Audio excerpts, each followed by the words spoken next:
is Monday. My class usually starts late on a Monday, which is super nice. But Monday is actually a long day for me because I have a lab in the afternoon that lasts until 4:30. Usually I have a lunch block between 12:30 to 1:30, but today I actually have an appointment during that time with my research mentor, and with that being said, I can't grab lunch. For lab today though, we're going to be learning about insulin education, like insulin pumps, injections, etc.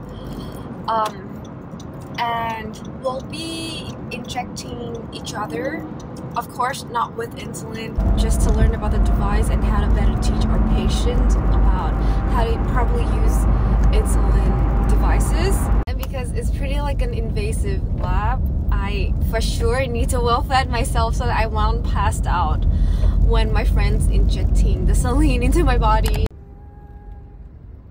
Perfect. So can you start it for you? Can I get a venti chai latte? Well, actually, can I get a venti London fog, iced London fog? And you can use just black tea instead of the brewed tea. Gotcha. With 7 to 8 pounds of vanilla syrup. Also get the turkey bacon cheddar, and that should be it for me today. And it's gonna be 880 at the window. All right, thank you so much.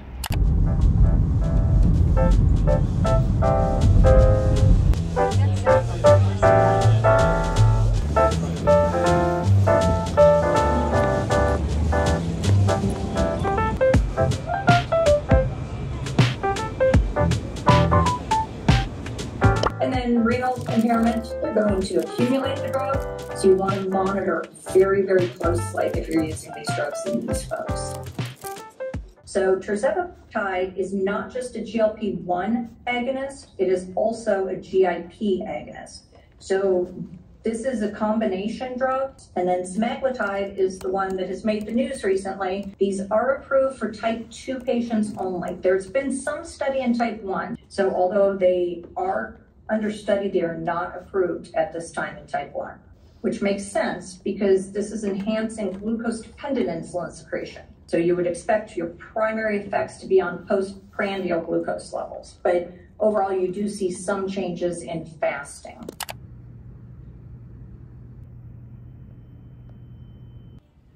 I went through around 32 of them already, and this is what I charted down. So basically from 32, I narrowed it further down to like around 11-ish articles. And then within the description, just say it's all-cause mortality rates per 100,000. So we know that the denominator is 100,000. In a year, 894.8 of them die of depression, is what they're saying.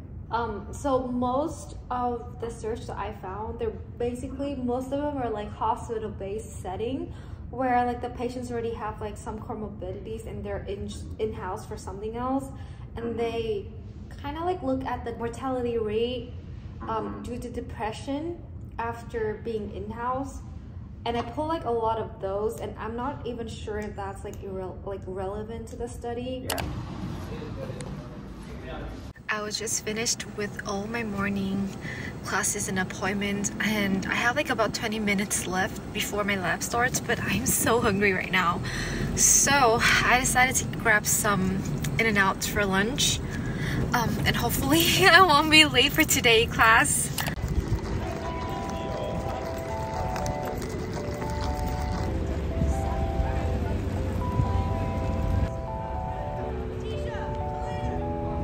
Does that make sense? Okay, perfect. Any other questions that I can address before we get started with lab? Like what? They're like, oh, there's an inner cup and an outer cup. Oh yeah.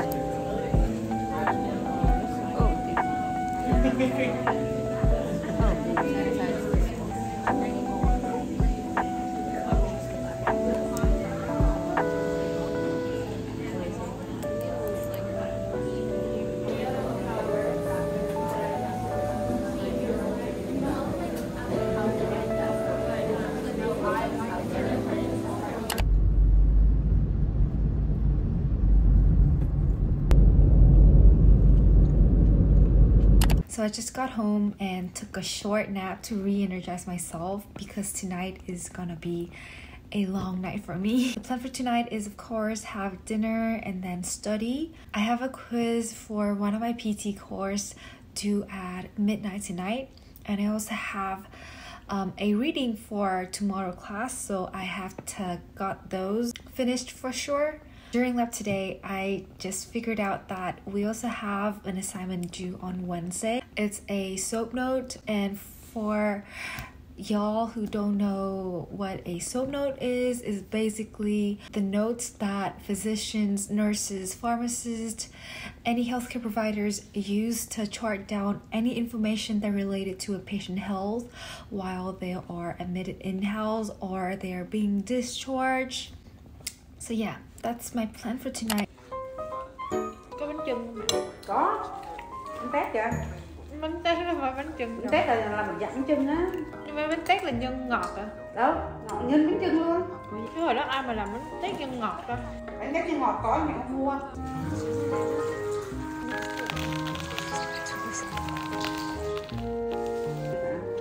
어린 시절의 도훈이가 끔찍한